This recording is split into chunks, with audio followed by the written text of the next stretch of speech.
And good evening, David the AM, aka the Cornbread Man, so dubbed by the angry conservative Rumble podcaster. Thank you, sir.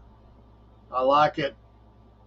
We'll be on with him Saturday morning, 11 a.m. Eastern Standard Time for his interview series. Angry conservative, Rumble only, premium Rumble only. If you'd like to join in. If you don't have a Rumble channel, get one. You need to be ready. Good evening, Miss Jen. As we come late night, 10-ish. Try to be here right at 10. Could be a couple minutes after some nights. Monday through Friday now, our nightly MAGA Report. Southern Fried Podcast, MAGA Report. Too much news. We'll still have our Sunday night news. We'll still have our Sunday morning MAGA show. 2 hours usually. This is intended to be about an hour, Monday through Friday.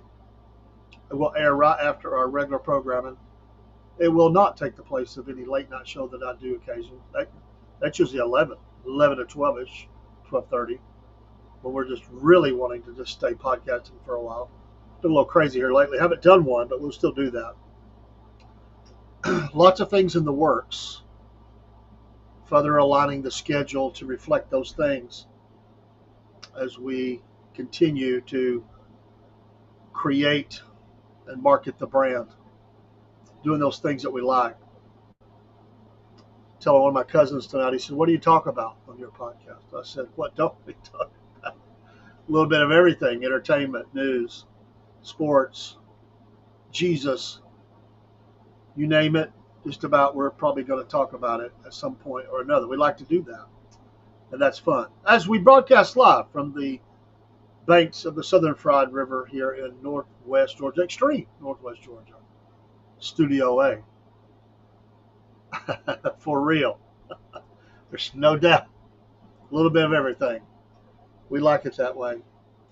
We're not a one thing. And there's nothing wrong with that. Nothing wrong with that. But it was never my intention to be just one thing. I have a lot of interest.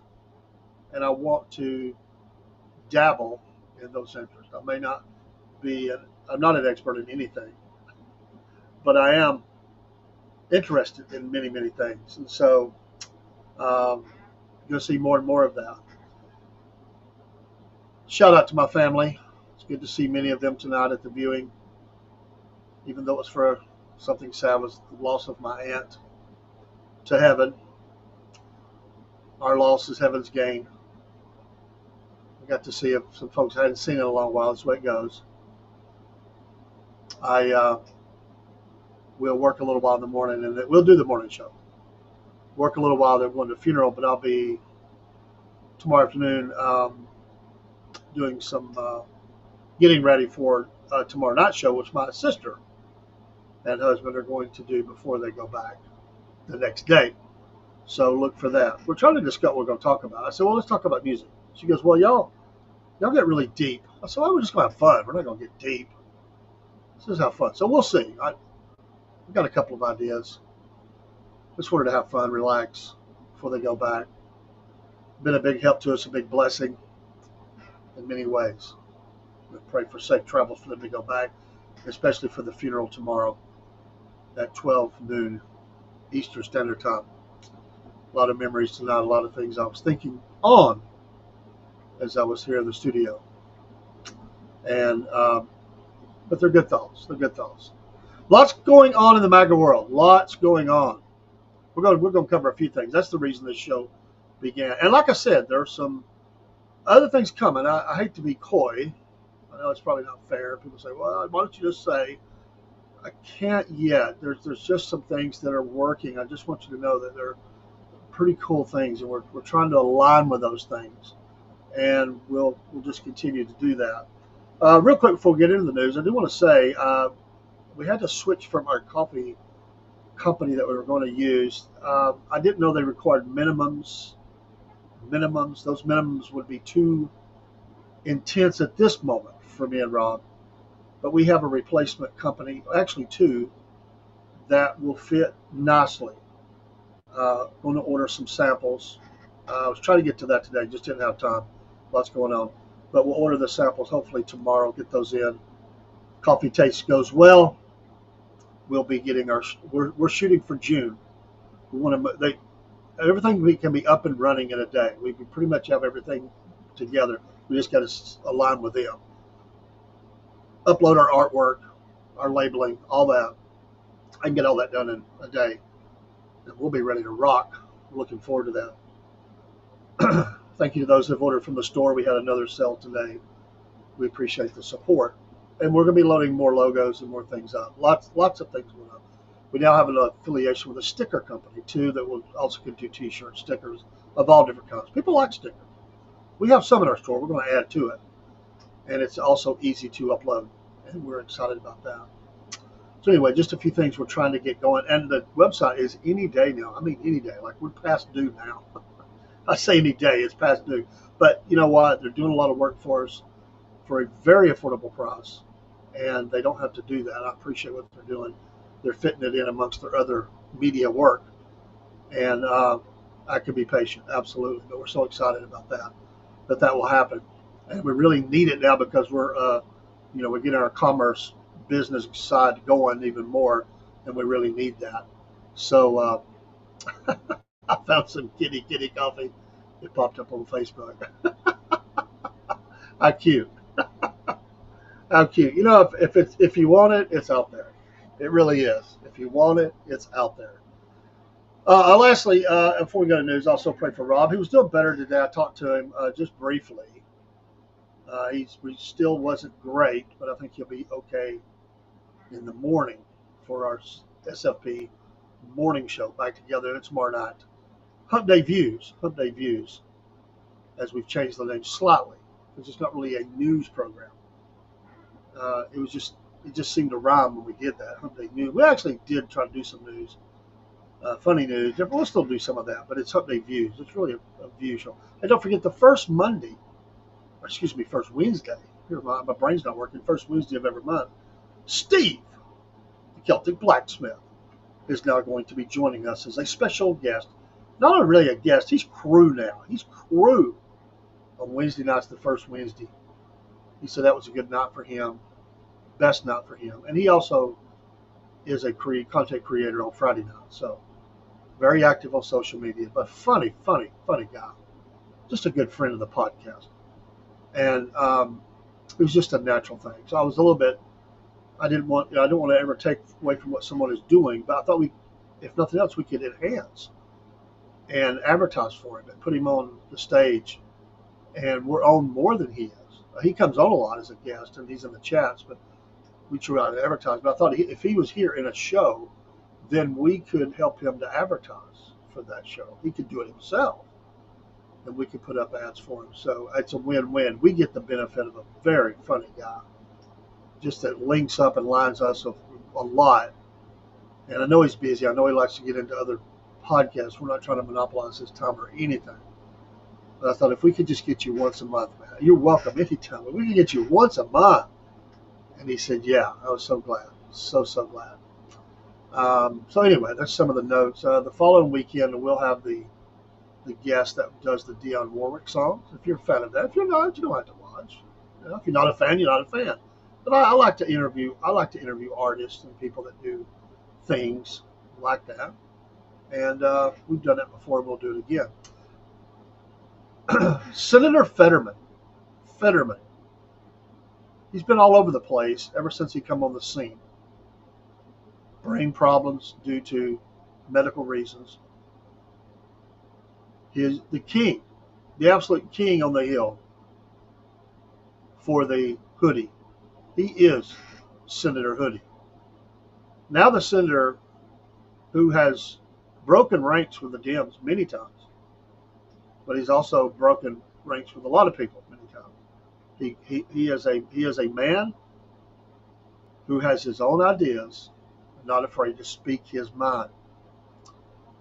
He continues to amaze me as an elected Democrat, but a person who has very strong opinions, even as a Democrat, about certain things that he has passions for. Fetterman has called for the bombing of all Iranian nuclear facilities and to, quote, waste that. I'm just going to use the word crap because that's not what he said. He is ready for a full-on offensive, no negotiation, to annihilate and destroy, double negative there, it's okay, the Iranian nuclear facilities. He said, you're never going to be able to negotiate with that kind of regime that has been destabilizing the region for decades already. And now we have an incredible window, I believe, to do that, to strike and destroy Iran's nuclear facilities. Not damage, not cripple, destroy. Years ago, I completely understood why Trump withdrew from the Obama deal.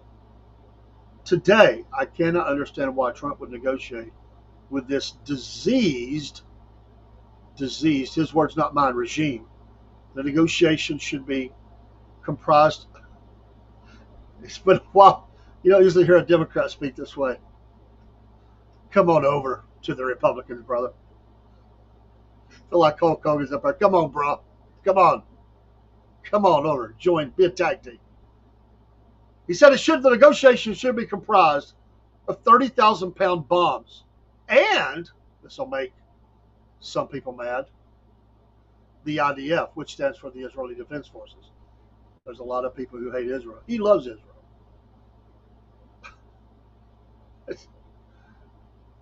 I tried to get comments from him after that. He said he did not. He is a staunch defender of Israel. So I respect him for that. And he is calling for a complete annihilation, elimination of the nuclear program. Last week on his X account, he said the only purpose of Iran's nuclear program is to create weapons. We cannot allow that or negotiate with this regime, providing our comprehensive military support and whatever else Israel requires to destroy Iran's capabilities. For his part, President Trump, who has, yes, said they were going to negotiate, he also said, I've just spoken to Prime Minister of Israel, Bibi Netanyahu, relative to numerous subjects, including trade, Iran, etc. The call went very well. We are on the same page on every issue, Trump said Tuesday in his post on his social network, Truth Social, which now does TV and video. Along with that, the president has announced a stepping up. He has alerted Congress, starting to get a little tense. He's alerted Congress and the Department of Defense to escalate the military presence in the Red Sea. Mainly for the express purpose, I told you the Houthis just can't stop. Every time they could walk away, they have to raise their little ugly Houthi heads and do something stupid again. Now, I'm going to come back to the story in just a minute about the plane. We've still got problems with our Navy. It just baffles me that this happened. But anyway, President Trump has said they're going to continue to strike them until the threat is over to commercial shipping and our military in the region, in the Red Sea, that they will not run us out and we will take care of them, basically is what he said. I'm paraphrasing that. But he did announce that he was going to move more forces to the region. He has said that recently, but it makes you wonder, although that is a threat that is going on, because they're continuing to strike the Houthis, including use of naval ships, aircraft, Air Force bombers, and drones targeting weapons, leadership, and command centers. So we're just knocking the heck out of them. But they still don't shut up. So he's going to up the ante and continue to strike them. Now, the nuclear aircraft carrier, I'm trying to remember which one it was. It wasn't the Gerald Ford. I think it was I just went blank. I knew which one. It'll hit me in a minute. Was under attack by the Houthis. This is amazing to me. They were turning away or taking evasive maneuvers, and they were towing one of the $79 million jets up, and they lost it over the side in the sea, like a runaway jet. They lost control of it, and it rolled over the side, into the sea. What's going on with our Navy? These issues are not getting better. First of all, just a few weeks ago, which really even before that, there was another issue.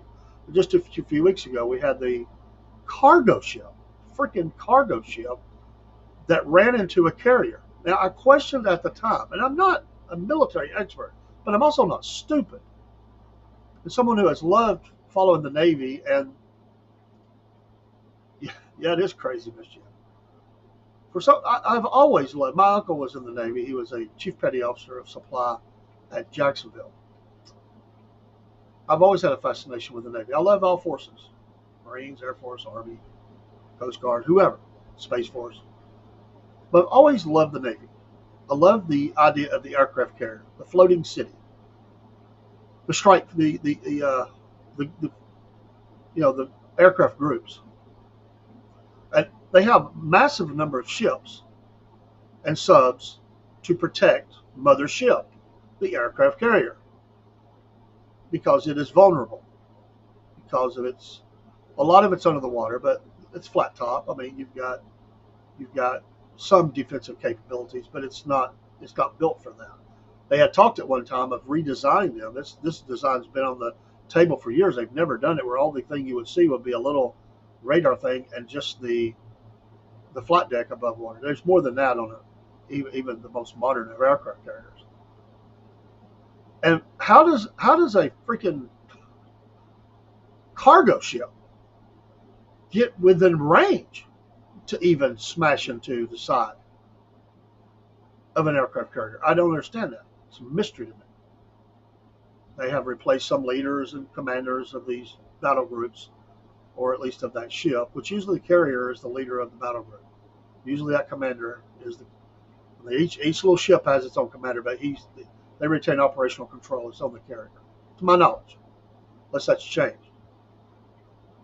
And you lose a plane over the side. First of all, there's a lot of things here I don't know, and I want more information. What was the method of attack? Was that a missile? I didn't hear. I was, like I said, I've been doing the funeral home, and what was the method that they were under attack of? And aircraft carriers are not usually known for much of evasive maneuvers. I mean, you turn them into the wind and stuff when you're or against away from the wind or into the wind, depending on if you're taking off or landing your fighter jets and other, especially your jets. Although they have other types of planes that are on them. What the heck? I mean, why would that even get through to them? What's something's wrong here? What's not up in the air defending that ship? This is the one you have to defend at all costs. What is going on? And now, say hello to my son, who you see making some coffee, joining me in the studio. But what do you have going on here? And you lose one of our fighter jets into the water? We still got problems. This is not even a major engagement. This is the freaking Houthis.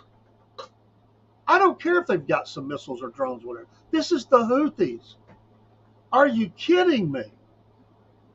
That to me makes us look really weak and stupid. Oh, they had to be cheering in the streets. I mean, for them, that's like a Super Bowl win, that they got not only threatened the aircraft carrier, which should never happen, not from the Houthis, but the fact that you made them drop a plane into the sea. Oh, somebody got their name in lights on the Houthis. Somebody got them a bonus. I mean, when is the last time? Let me rephrase that. When is ever have you heard of an aircraft carrier to lose a plane like that? I've never heard of this. Who is the Keystone Cops that are handling this thing? And if we know there's something incoming, why wasn't it just battened down? I mean, why they don't have a way to lock the wheels? I mean, was it like a runaway buggy at the supermarket? I mean, I know I'm being flippant here, but okay, you dropped one into the sea. I think I got a right to question that. I am a taxpayer and I'm a supporter of the military. I'm not saying they did it on purpose, but are you kidding me? I mean, if I was commander of that ship, it'd be HE double hockey sticks to pay. Because you know what? I'm probably losing my job. What are you buffoons doing? You know they have to test for stuff like that, practice, drill. You lose a highly sophisticated, very expensive plane, cutting edge, the best in the world, and you lose that into the ocean off of a Houthi attack? Something is bad wrong. And we better figure it out, or we don't need to even think about going to war with a superpower. My gosh. You know, what did we just tell our all the enemies that we have in the region?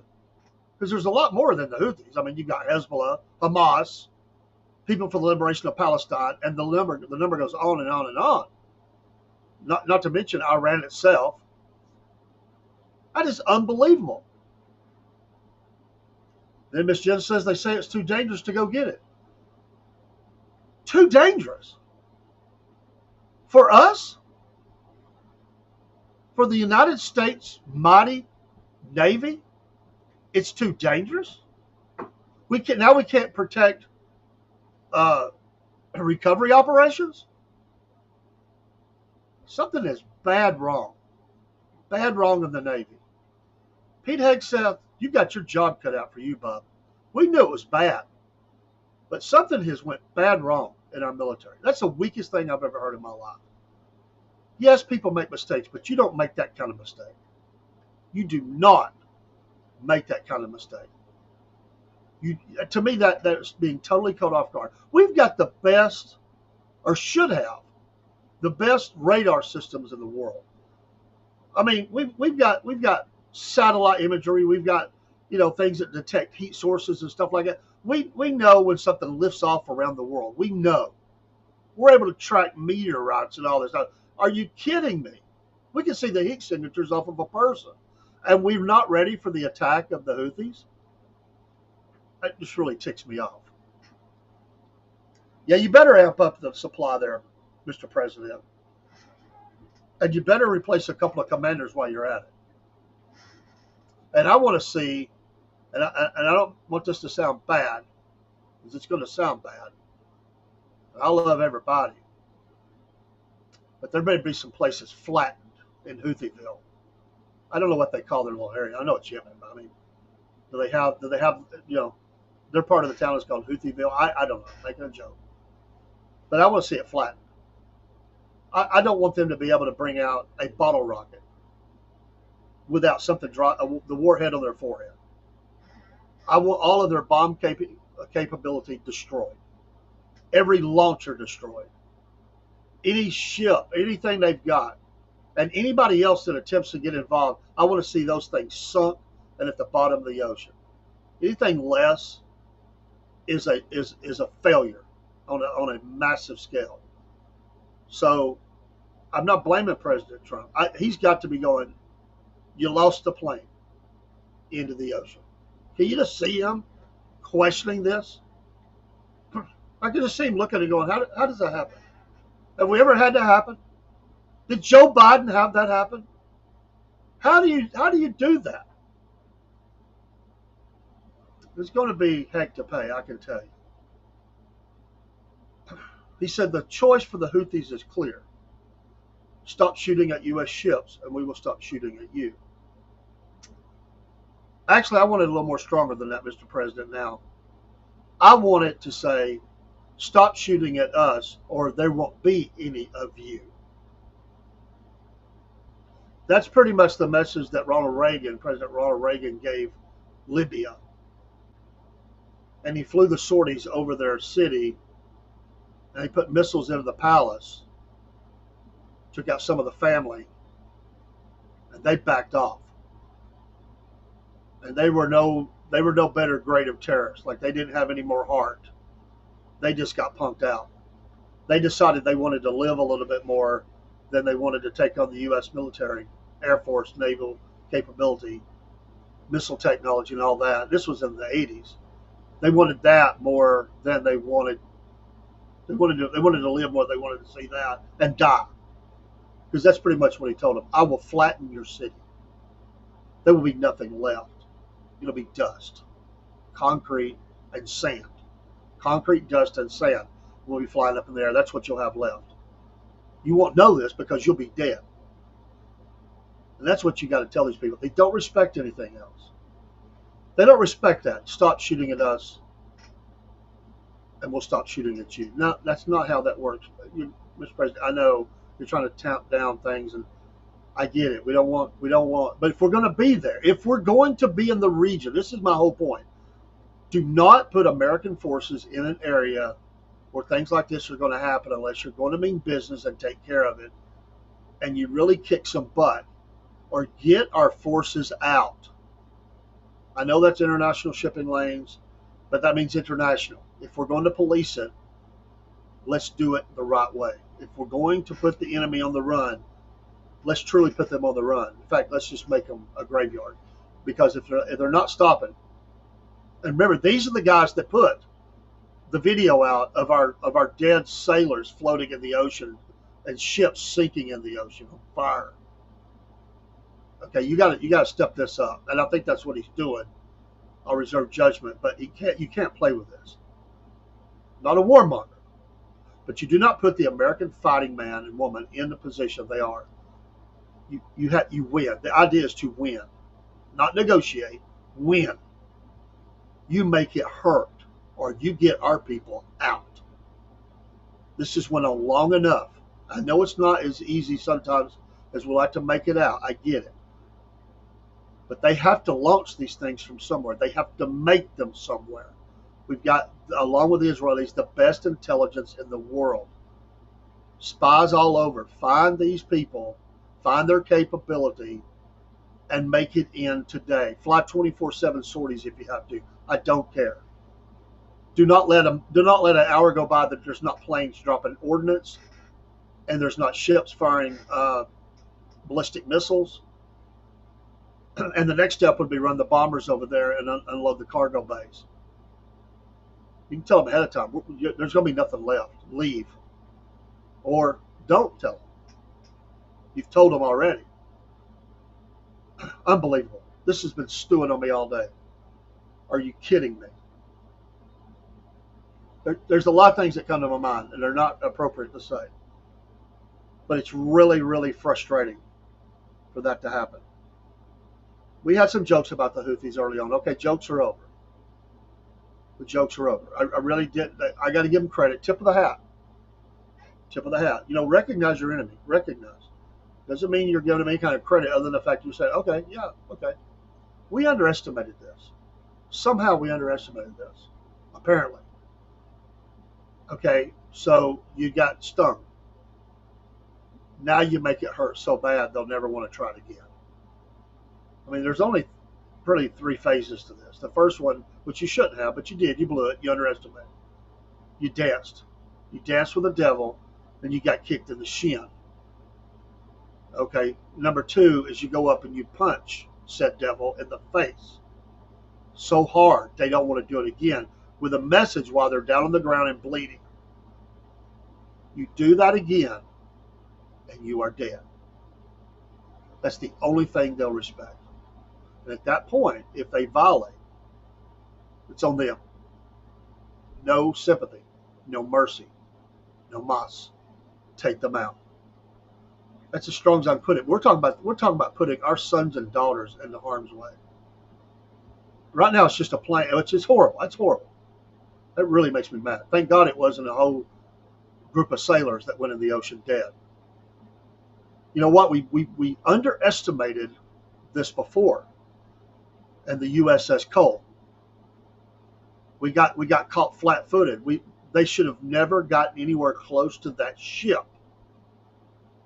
We've underestimated recently in the region. We allowed things to happen.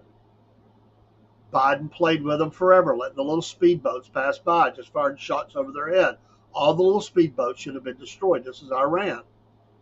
If you let the Houthis get some victories here of any kind, they'll be emboldened to do more.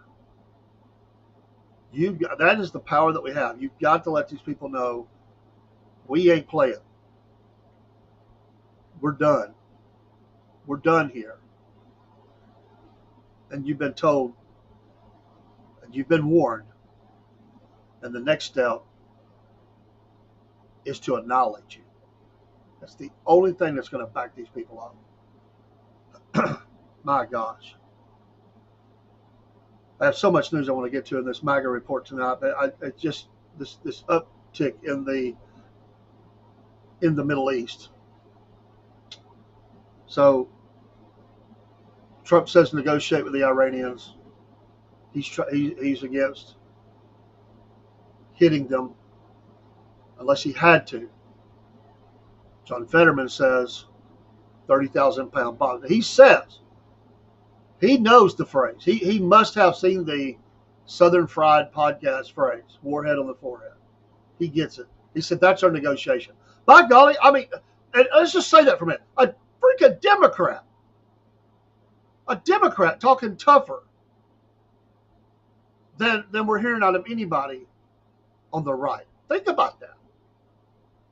We need to get our game up this week. Invite him to the Margarita Party Summit. We got a friend here because it may come to needing votes. I know there's people who hate Israel. They want to see Israel backed off. This is for the betterment. Again, it is important. It is a shipping lane. And let me be clear here. If we don't take care of it, we know what will happen. Israel will. And Israel has said no negotiation. Annihilation of the nuclear program as well. They're in lockstep together. Then you saw the news, we read it, that Bibi Netanyahu and President Trump says we agree on every point. So I don't know that I believe, I think he's playing a little political football here in the region. The amping up, we've got a carrier group there. We have enough to handle any day-to-day stuff. This is a smokescreen. We're amping up to do that. I think that's what that means. Why would we need more?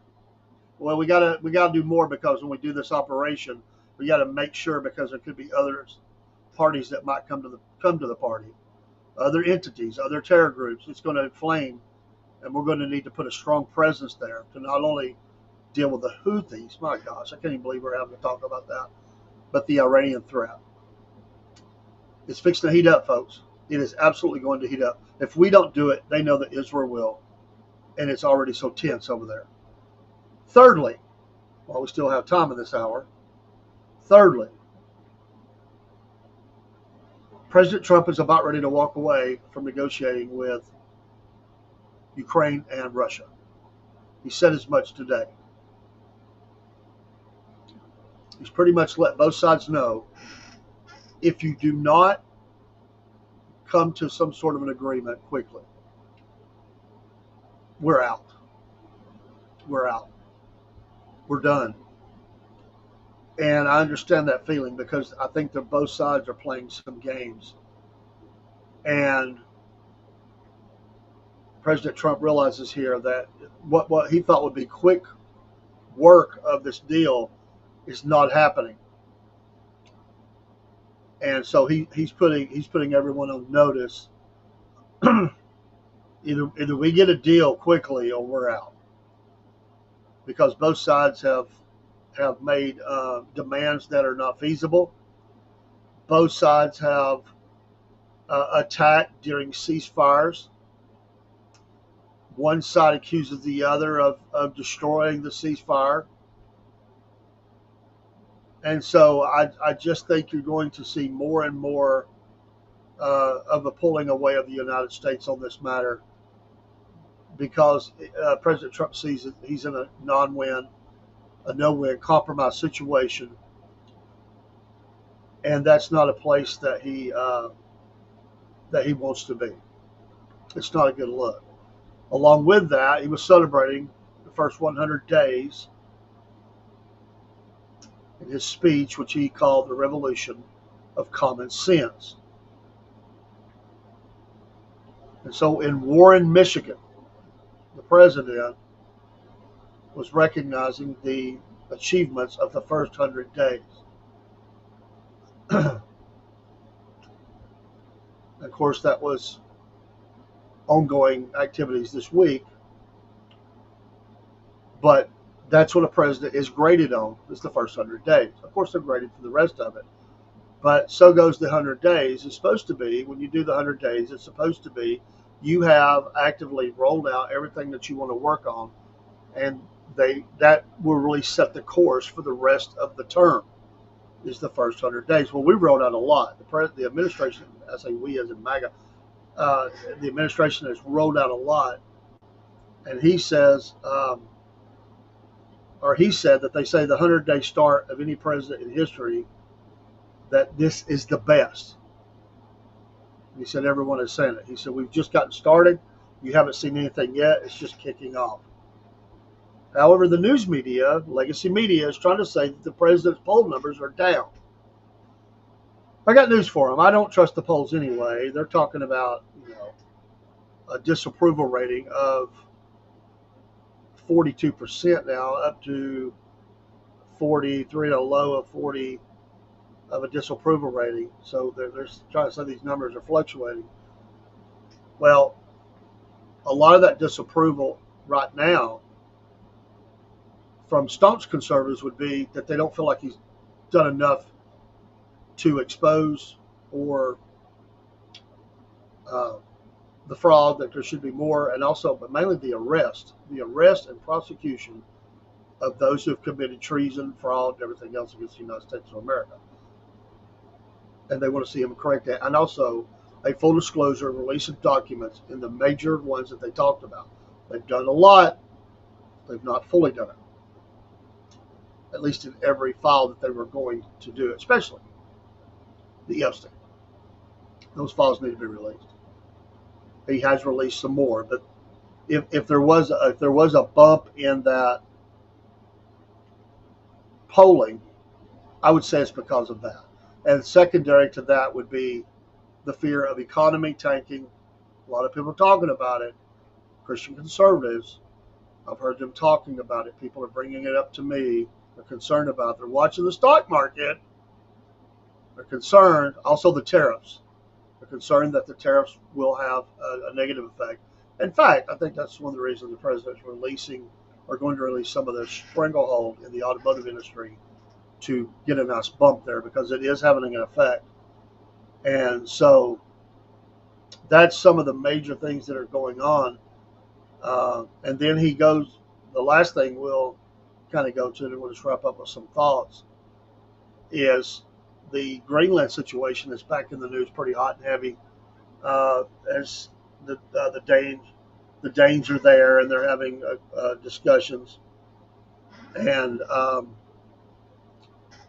this idea that he's ready to take on the role of getting Greenland in house, probably because Canada's talking smack right now. He just turns his attention to Greenland. I feel like there's an agreement going to come.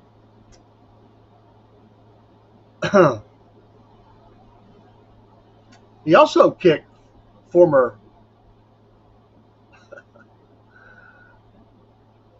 vice president's husband, Doug Emhoff, off of the Holocaust Museum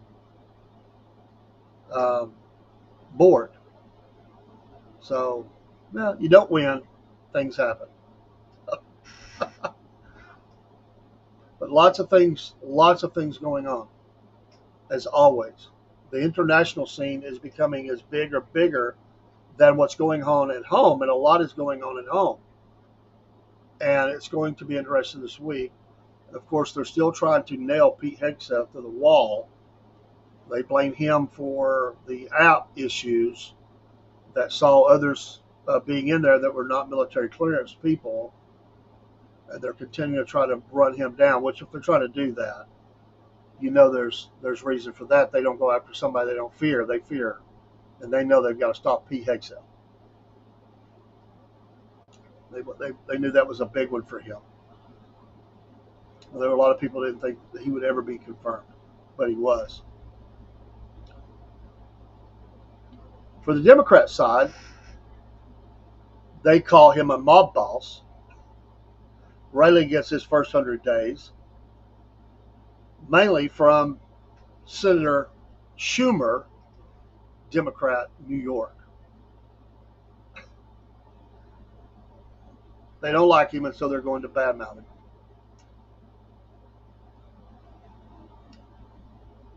He said that now he's had his problems as well. It's kind of like when you have problems and you go attack Trump. Try to throw something out there that you know they probably hate more than they hate you. And there's a lot of people want to see him step down. He's not going to do it. They wanted to see him. They're tired of it. Even the Democrats are tired of Chuck Schumer. And so he is striking back and trying to use the 100-day mark as a reason to get some of the heat off of his own backside, because it is out there. There's a lot of people. I even talked to Democrats who can't stand the guy. He called it 100 days of corruption and cronyism that are forcing much higher costs than the American people. It really is awful. This is a threat to our, and here they go, the Democratic Republic. I'm glad they're finally using the word republic. Can't they say it though correctly? The constitutional republic. They always want to use the word democratic. He's acting like a king, a mob boss, a wannabe dictator. Schumer fumed. He said he wanted to be a dictator on day one. It looks like he's extending it. Any quarter of opposition that might just say something in our tradition of free speech and debate, he tries to crush the law firms, crush the universities, go after the judges, which have been the foundation of our republic. That judges are independent, and we were able to stop an executive that's going too far. Let us commit ourselves, Schumer says, of all of us Democrats here in the Senate against this administration, and to uphold the core values. I didn't know they had any. The core values and principles of this beautiful nation, which we must fight to preserve and to protect. Earlier today, Schumer had been challenged by CNN's Manu Raju on his sinking poll numbers within his party. Schumer dismissed the charge. Polls come and go. Our party is united. Senator Richard Blumenthal, Democrat Connecticut, also took some shots at the president, saying this administration has been cruel and dumb. I'm sorry. Every time they have a confirmation hearing, Richard Blumenthal is always, they always use him as like one of the lead guys. I can't stand hearing this guy talk. He is such a bungler. Oh my gosh. Senator Tammy Baldwin, Democrat, Wisconsin, began her remarks Tuesday by lamenting what she called the unimaginable amount of havoc and harm President Donald Trump has caused for Wisconsinites. While on the campaign trail and even once in office, the president made a staggering number of promises. Well, he's fulfilled a lot of them. A staggering number, my friend. Promises to end wars on day one. Promises to lower costs at the grocery store on day one. Promises to make health care more affordable. The list goes on and on and on. Well, he's making headway on that. Come on. These same people would be saying about a Democratic president, we inherited a mess. We must take time. It takes time to get these things done. White House Press Secretary Caroline Leavitt told Fox News when asked about the remarks, in his first 100 days, President Trump has delivered on hundreds of promises and already accomplished his two most important campaign goals. The border is secure and inflation is ending. The next 100 days will consist of trade deals, peace deals, and tax cuts. More American greatness is on the way. So we'll see. Trying to catch up with that news item from Tuesday. So a lot of activity going on militarily, foreign diplomacy, at home. There's a lot going on. And they've uncovered more fraud, more waste inside the military as well. We're not shocked at that. We're just not shocked at that. So we'll see. Starts a new week, a new round of end of week or midweek news bites. As we head towards the weekend, look for Friday. They always drop something major on Friday, it seems like. And so we'll see what happens with that as we get closer to the... I love your picture, Miss Jen. Oh, first photo of the Super Hornet rolling off. Yes, the Harry S. Truman. I could not think of the right president Ford was popping in my head. Roosevelt. Thank you. Harry S. Truman. It's the cat's fault. That's killer. I'm gonna put. I'll get that one downloaded and uploaded. We'll put that up in the morning. Oh, that's sweet. That's rich. I like that. You viewers never cease to bless us, and that is great.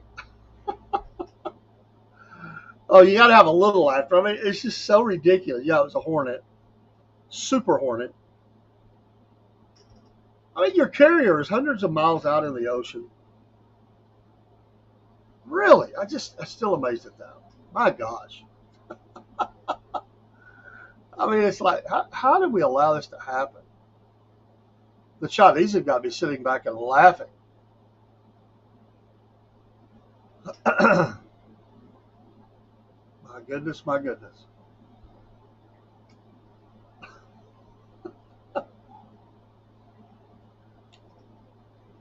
Tomorrow is the end of April. May time, May Day, 6 days to my birthday. I was talking to one of my little nieces. I don't get to see her always. She come right up to me, and she was talking to me. I said, "You remember me?" She goes, "Yeah, I remember your picture." And she knew my name. So she's a hoot. So I'll let her take our picture together. I'll have to upload that too. She can tell by her face she's a mess. So one of my cousins says how old he would be, and I said, I asked her how old she was. She said 6. I said, I'm 6'2", and she looked at me like, ah. I said, with a 0. She said, oh, you mean 86? No, no, little girl. She just thought that was the funniest thing.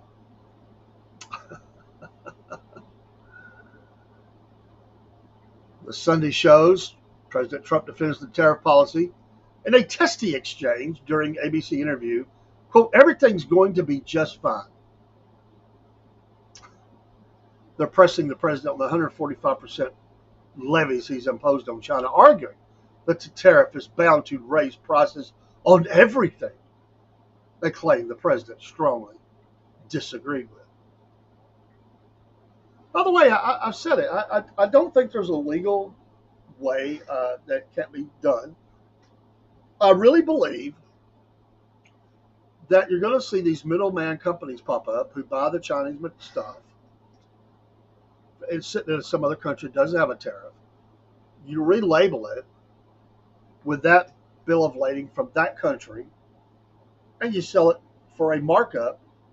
You make money, and the Chinese have made some money, and the companies buying it have made saved, even though it's an upcharge. It's not 145%, and I just can't imagine why. It's baffling to me why that already happened. This is not like it's not like we've said you can't buy from a certain country. That would be a violation of the law. But I don't think in this that there's a violation. I'm just saying somebody out there is scheming and ready to make money hand over fist with this thing right here. No, it might not work for every single thing, but it will help on the bigger ticket items or the stuff that's bigger volume, stuff that's really high dollar or stuff that's high volume. Somebody's going to end up making a lot of money. All they're going to become is the middleman. Thank you very much. Okay, thank you for the sale. And that's what they'll be doing. Just this right here. And really, you don't even have to have a lot of overhead.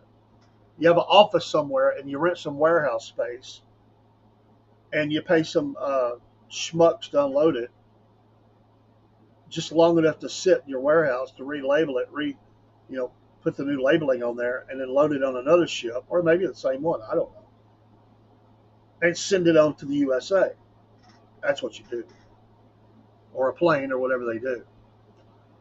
It just amazes me. I'm like, I get it. We want to have an agreement, but I'm just thinking that there's always been capitalists. They figured out a way to make money when others couldn't. You find a niche. It may not be a long-term business, but even in the short term, you're going to make a ton of money. A ton of money. It could be a current company that actually says, hey, we already got shipping capabilities. We'll just order some of it. We'll just have them order it through us. We'll buy it from China, have it brought here, put it on this shore, relabel it so it's coming from us. They avoid the 145% tariff. We do a 10% or even 20% markup. And we have no skin in the game other than some paperwork and maybe unloading and loading capabilities. That's it. Big time money. I don't think it's illegal. I think it's fair to say that that's legal. So we'll see. We will see. We're just about the end of our Southern Fried MAGA report. Again, we'll be back each night at 10 p.m. until 11. And sometimes at 11, we'll do a late night show. I don't think I'll be doing that tonight. It's been a long day, and I have a funeral tomorrow. So we'll get some rest. Join with the family tomorrow. Y'all pray for us. We'll be back on tomorrow night, live, with Hump Day Views, and yes, another MAGA report. Thank you, Miss Jen, for your viewership, participation, support, encouragement, and all the other amazing things that you are, including answering cat questions. Absolutely. I hope your knee is better, by the way. I hope your knee is better. I hate that happened to you. And I do hope that you're all right. I know it's they didn't mean to. It just happens. Animals are animals. Sometimes they can strike. And you tell them not to do it again. They're okay. No. This is a mean cat, right? Well, it's a playful. It don't look mean. It looks like it's playing. You put me on an aircraft carrier. You gave me a lot of little planes to knock around. It's like a mouse. I'm just knocking it around. Oh, we'll just knock it off in the water. There you go. Bye-bye. That's a cute picture, though. I like that. Oh, we have to laugh. All right, folks. Dave in the AM. We'll see you in the morning for the SFP morning show. Back together again on the road again with Rob. Not technically on the road, but we're on the air again. Hump Day Views tomorrow night. One quick programming note, like I said, we will have tomorrow night the Southern Fried Racing Hour as well. It's going to be a busy night that we missed. James cannot make it on Wednesday night. Dean will be coming by way of video because he's still recovering from knee surgery. So tomorrow night at 6, Hump Day Views, but at 6 will be the Southern Fried Racing Hour with Dave and Dean. Friday night, this might become a regular show because we've always done sports. We got to get back to it. Me and James is going to do the sports show. SFP Sports. We'll probably be talking Georgia football, NFL draft, a little baseball, and we'll touch on the racing as well. Friday night at 6, an extra programming note for you. Be looking for that. Take care. Take the night. Sounds like a song. Take care. Good night. God bless. Salute. Tell somebody you love them today because you never know when's the last time. And that's hard, especially if you were arguing or something. Don't let the sun go down in your wrath. Let people know. You can be disagreeable, but make sure they know that you love them. That's important. We'll see you in the morning. Take care. God bless. From Studio A, broadcasting alongside the banks of the Southern Fried River. I'm out.